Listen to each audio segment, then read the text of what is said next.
أعوذ بالله السميع العليم من الشيطان الرجيم بسم الله الرحمن الرحيم الصلاة والسلام على أشرف المرسلين سيدنا وحبيبنا محمد وعلى آله وصحبه أجمعين. Assalamu alaikum wa rahmatullahi ta'ala wa barakatuh. Bienvenue à toutes et à tous pour un nouvel épisode sur notre série consacrée au chapitre de la foi du Sahih de l'imam al-Bukhari. Nous sommes arrêtés aujourd'hui au hadith numéro 50. Il est rapporté d'après Abu Huraira, radiallahu anhu. C'est ce hadith qu'on appelle le fameux hadith Jibril, qui est aussi rapporté, qui est surtout rapporté par Omar, radiallahu anhu, dans le Sahih de l'imam Muslim, qui est beaucoup plus détaillé. Donc on va pas le lire, je vais pas le lire parce qu'il est, il est assez long. Je vous invite vraiment à le lire vous-même. C'est un hadith où une personne vient trouver le prophète sallam qui était assis parmi les compagnons. Et donc cette personne ne la connaissait. Et donc elle va s'asseoir en face du prophète sallam, il va lui poser des questions. Il va lui poser plusieurs questions, le prophète sallam va y répondre d'une certaine manière. Et puis cette personne va acquiescer à chaque réponse du prophète sallam et elle va se lever et repartir. Et le prophète sallam va informer les compagnons qu'en réalité cette personne qui était venu, c'était l'ange Jibril alayhi salam et qui était venu pour enseigner la religion aux compagnons. Ce qui est important, ce sur quoi on va surtout s'attarder et qui est vraiment important, qu'on doit vraiment prendre conscience, c'est au niveau de trois questions que l'ange Jibril alayhi salam va poser au prophète sallallahu alayhi wa sallam et les trois réponses que le prophète sallallahu alayhi wa sallam va apporter et surtout la manière dont il va apporter les réponses. La première question, c'est l'ange Jibril alayhi salam qui va demander donc au prophète sallallahu alayhi wa sallam qu'est-ce que l'islam? Et donc le prophète sallallahu alayhi wa sallam va lui répondre c'est d'attester qu'il n'y a de Dieu, que Mohammed est son messager, donc l'attestation de foi, d'effectuer la prière, la zakat, le jeûne, et puis le pèlerinage. Dans d'autres versions, il y a aussi la mention de rajout de la Umrah. Mais on voit bien évidemment qu'au niveau de l'islam, lorsque le prophète sallallahu alayhi wa sallam va définir qu'est-ce que c'est que l'islam, il va répondre par les 5 piliers. Donc l'ange Jibril va acquiescer, va dire effectivement tu dis vrai, et il va enchaîner avec une nouvelle question en lui disant qu'est-ce que la foi? Al-Iman. Et donc là le prophète sallallahu alayhi wa sallam va lui répondre à travers 6 points: croire en Dieu, croire en ses anges, en ses messagers, en ses livres, au jour dernier, et puis au destin qui soit bon et mauvais. L'ange Jibril alayhi salam va nous voir acquiescer, et donc il va enchaîner avec une troisième question qui est qu'est-ce qu'al-ihsan? Donc al-ihsan, on peut le traduire par la perfection, vraiment quelque chose où on a atteint un degré de perfection, on va dire, ultime. Et donc là, le prophète sallallahu alayhi wa sallam va lui répondre à travers une simple phrase en lui disant c'est d'adorer Dieu comme si tu le voyais, car si tu ne le vois pas, tu es persuadé, certes, lui, il te voit. Il y a cette certitude où en fait, on est constamment, on se dit constamment qu'Allah Azza wa Jal nous observe tout le temps et que donc on sera forcément, on aura des comptes à rendre auprès de lui par rapport à ce qu'on fait. Rien ne pourra lui échapper. Donc ce qui est vraiment intéressant, c'est ces 3 degrés de réponse. Premièrement, ici on comprend qu'au final, on a vraiment des degrés, des strates qui vont composer la religion. Il y a le premier degré qui est l'islam, la foi, et puis l'ihsan. Donc l'islam, l'iman et l'ihsan. L'islam, les 5 piliers de la foi, on en avait déjà parlé dans d'autres hadiths. C'est important parce qu'ils ont certes un degré, on va dire, on a lorsqu'on va faire la prière, lorsqu'on va la faire en commun, on aura une certaine interaction avec les personnes, etc., avec les autres êtres humains, surtout les croyants lors de la prière.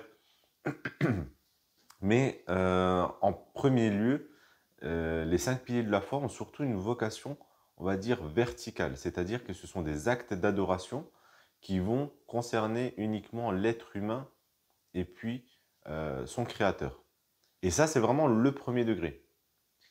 Et c'est vraiment là où c'est intéressant parce qu'on se rend compte qu'en réalité, dans notre religion, ce que Allah Azza wa Jalla nous demande, ce qui va lui concerner directement lui et sa créature, c'est en réalité ce qui va être le minimum. Quand je dis le minimum, c'est pas pour minimiser l'importance, mais c'est vraiment pour vous dire que c'est le premier degré. Ensuite, vous allez avoir le deuxième degré qui va être donc l'iman. L'iman va déjà avoir une étape supérieure parce qu'à ce moment-là, ça ne va plus simplement concerner nous et Allah Azzawajal, mais on va commencer vraiment à beaucoup plus étendre l'influence que l'on va avoir donc avec les autres qui nous entourent. Ainsi, lorsque le prophète sallallahu va dire que c'est croire en Allah Azzawajal, croire en Dieu, premier pilier de la foi, lorsqu'on va être certain que l'on croit en Allah Azzawajal, on va chercher à le connaître. Cette recherche de connaissance va développer en fait un amour que l'on va porter pour lui. Vous allez ensuite croire en ses messagers. Le fait de croire en ces messagers, de rechercher ces messagers, qui sont-ils, comment ils ont vécu, ça va nous donner cette notion d'exemplarité. Cette notion d'exemplarité, cette notion d'amour qu'on va développer pour eux, et donc on va rechercher à nouveau à leur ressembler. Or, on sait aussi que les messagers, lorsqu'on étudie leur vie, notamment la vie du prophète Mohammed sallallahu alayhi wa sallam, on se rend compte qu'il était enclin à un amour profond pour les autres, qu'ils soient musulmans et non musulmans. Et donc là, on développe à nouveau justement cette relation, non plus cette relation verticale qui nous lie à Allah Azza wa Jal, mais on développe aussi la relation qui va nous lier à ceux qui nous entourent. Pareil pour la croyance en ces livres, vous allez vous rendre compte qu'au final, le Coran est un code de conduite, est un mode de vie qui va nous permettre d'interagir de la meilleure des manières avec ceux qui nous entourent. Le fait de croire au jour dernier, forcément, c'est que l'on va être sans cesse avoir en tête qu'on aura des comptes à rendre, non pas simplement à Allah Azza wa Jal par rapport aux actes d'adoration qu'on aurait pu plus ou moins manquer, mais aussi et surtout par rapport à ce qu'on va devoir rendre comme compte à ceux avec qui on interagit, et ainsi de suite. Donc, vous voyez qu'au final, à travers cette seconde étape qui est supérieure à l'islam, en fait, on monte au final de niveau. On n'a plus simplement cette relation entre nous et Allah Azza wa Jal qui est importante, mais on se rend compte qu'il y a aussi une strate au-dessus qui va être tout aussi importante, c'est la relation que l'on va avoir avec ceux qui nous entourent. Et enfin, le dernier degré, qui est l'ihsan, là, vraiment, on a vraiment assimilé toute notre relation vis-à-vis entre nous et Allah. On a assimilé le fait que finalement, on a des modèles, des exemples sur lesquels on peut se baser, qu'on aura des comptes à rendre sur ce qu'on va faire vis-à-vis des autres. Là, on dépasse vraiment ce stade où au final, on a tout ça qui est ancré en nous et tous nos faits et gestes seront vraiment conditionnés par le fait de plaire à Allah Azza wa Jal et de chercher à tout prix sa satisfaction.